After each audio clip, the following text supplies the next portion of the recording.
తల్లికి పిల్లవాడంటే తన బిడ్డ అంటే లోకమంతా వదిలేసిన వాడైనా సరే అమ్మకి ప్రాణం.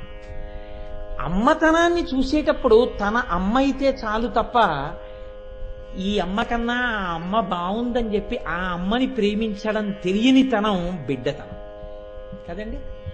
ఈ అమ్మ కన్నా ఆ అమ్మ బాగుందని ఏ పిల్లవాడు ఇంకో అమ్మతో వెళ్ళిపోడు. అమ్మ అంటే అంతే. అమ్మ ధనికురాలా అమ్మ దరిద్రురాలా వాడికి తెలియదు.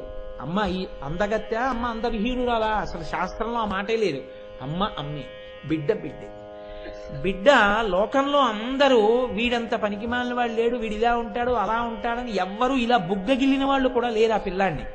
కానీ ఈవిడ ఆ పిల్లాన్ని పట్టుకుని పేరంటాలకు ఎడుతుంది, ఆ పిల్లాన్ని పట్టుకుని బజారుకి ఎడుతుంది.